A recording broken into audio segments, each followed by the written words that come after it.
ओम श्री गणेशाय नमः. मी तुम्हाला गणेश चतुर्थीविषयी थोडीशी माहिती सांगते. हरतालिकेच्या एक दिवस नंतर गणेश चतुर्थी असते. गणेश चतुर्थी ही गणपतीची असते. 6 महिन्याला मोठी गणेश चतुर्थी येत असते. ज्याला उपवास वगैरे पकडायचा असेल तो 6 महिन्याला पकडत असतो. म्हणजे मंगळवारच्या दिवशी जी चतुर्थी मोठी येते त्या चतुर्थीपासून सुरुवात वगैरे करतात. आणि गणपतीचे आई वडील शंकर आणि पार्वती असते. आणि पार्वतीचं दुसरं नाव गौरी असते.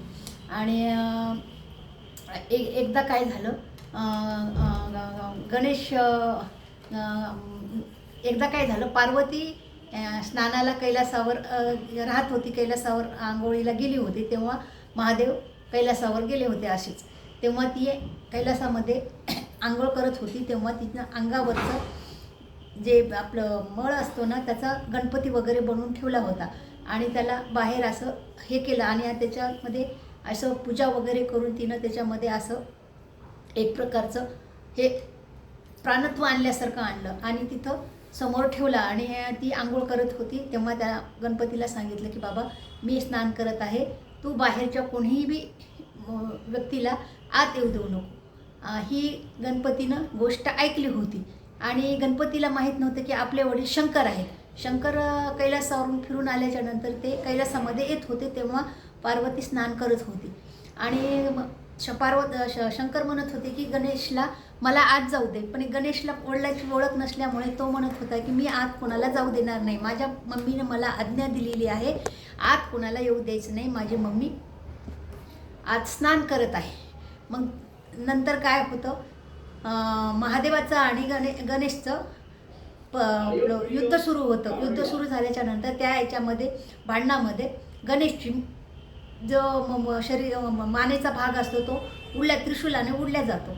आणि मग स्नान झाल्यानंतर पार्वती येऊन बाहेर पाहते तर का तिचा बनवलेला मळापासून मुलगा असतो तो गेलेला असतो.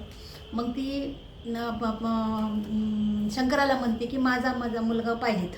मग ते शंकर काय म्हणतात, बाबा ठीक आहे म्हणतात. मग आपल्या याला बाहेर वगैरे पाठवतात. जे येशीच्या समोर जे कोणी प्राणी भेटेल त्या प्राण्याचं आपण गजमुख वगैरे बसूत म्हणतात गणपतीला.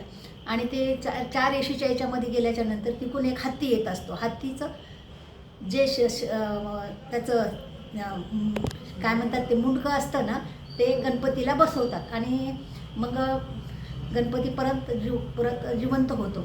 आणि त्याचा मोठा भाऊ कार्तिक असतो. कार्तिकाचं वाहन गरुड असतं आणि गणपतीचं वाहन उंदीर असतं. एकदा काय होतं, त्यांची शर्यत वगैरे लागलेली असते दोघा भावाची वगैरे. आणि पार्वती आणि शंकर बसलेले असतात आणि म्हणतात की बाबा तुम्ही स्वर्गाला जाऊन अशी प्रदक्षिणा घालून या म्हणतात. पृथ्वीला जाऊन प्रदक्षिणा घालून या म्हणतात. आणि गणेशाचं तर शरीर एवढं मोठं असतं की एवढं मोठी ढेरी असते, एवढं मोठं सोंड असतो, हात पाय. आता एवढं शरीर घेऊन तर त्याला फिरणं होत नाही, पृथ्वीला प्रदक्षिणा घालणं होत नाही. आणि कार्तिक काय करतं, आई वडिलांच्या पाया पडतं आणि संपूर्ण पृथ्वीची प्रदक्षिणा घालून येतच असतं. तितक्यामध्ये गणेश हुशार असतो ना, बुद्धीनं हुशार असल्यामुळे तो काय करतो, आईवडिलांच्या पाया पडतो आणि आईवडिलांना तिथंच प्रदक्षिणा 5 घालतो. आणि तीच पृथ्वीची प्रदक्षिणा. आणि तिथंच बसतो वडिलापाशी, आई पप्पापाशी बसतो. आणि हा कार्तिकाला फिरून यायला वेळ लागतो. मग ही शर्यत गणेश जिंकल्या जातो. नंतर काय होतं, एकदा असंच कुबेराला फार श्रीमंतीचा गर्व असतो. आणि तो एवढीच त्याच्याजवळ श्रीमंती असते की त्याला धन द्रव्य संपत्ती पैसा कोण्या गोष्टीचं कमी नसतो.